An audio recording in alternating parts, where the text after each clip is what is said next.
Il fallut étudier avec beaucoup de précision, de minutie et d'exactitude le plan révélé de Dieu, puis se conformer à ce qu'avait été écrit de sa main.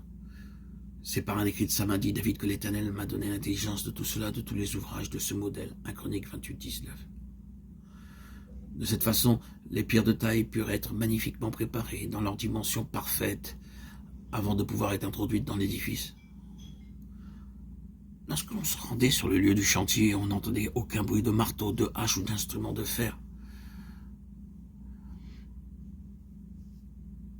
Même pour construire une simple hutte, nous avons besoin de clous et de marteaux. Mais de cette façon, Dieu voulait démontrer comment, dans la maison de Dieu, les choses peuvent être faites de façon paisible, sans dispute, sans querelle et sans jalousie. Lorsqu'on bâtit la maison, se servit de pierres toutes taillées, et ni marteau, ni hache, ni aucun instrument de fer ne furent entendus dans la maison pendant qu'on la construisait. 1 Roi 6, 7. Il ne suffit pas de quitter une dénomination et de créer un groupe nouveau pour satisfaire les exigences et les besoins de Dieu. Un peu partout dans le monde, nous voyons des enfants de Dieu quitter leur dénomination et se rassembler à part, simplement parce qu'ils sont mécontents et insatisfaits. Ils s'imaginent qu'en se séparant des autres et en se réunissant à l'écart le dimanche matin autour de la table du Seigneur, ils auront quelque chose de meilleur. Bien que se réunissent à part, ensemble, ils amènent avec eux tout ce qu'il y avait de mauvais dans les vieux systèmes, dans leur ancienne église.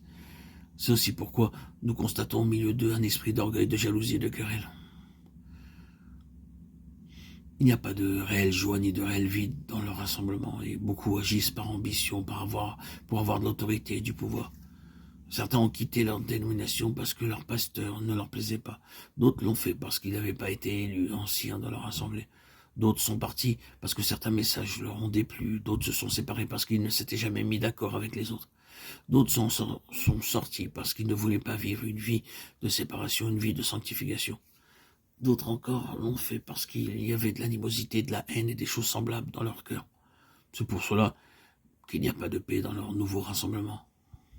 Mais Dieu nous montre que nous ne pouvons réaliser son plan qu'en nous conformant à ses principes divins. Ce n'est pas en nous soumettant à un schéma théorique, comme au plan d'un ingénieur par exemple, que nous pouvons réaliser la pensée de Dieu.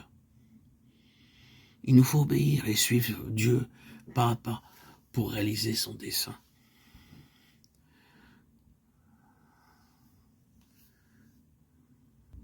Tout ce que les hommes appellent sagesse, ingéniosité et intelligence, Dieu le considère comme du son, de la paille et du foin. Ce n'est qu'après avoir été vidé complètement de toute sa sagesse naturelle, de son intelligence naturelle, que l'homme peut s'approcher réellement de Dieu et que nous pouvons nous rassembler ensemble avec cette disposition, cette disponibilité de cœur, nettoyé, vidé de tout ce qui n'était pas la volonté de Dieu. Nous pouvons le louer, le chanter, sans aucun esprit de querelle, de jalousie, d'orgueil. Voilà ce que Dieu attend de nous. Voilà ce qui édifie une église, un peuple, une assemblée, sans animosité, sans haine, sans rancune. L'esprit vidé des contingences du monde et ce que le monde veut nous imposer. Ses désirs, ses passions, ses attractions n'ont plus aucune consistance, intensité, densité dans notre quotidien.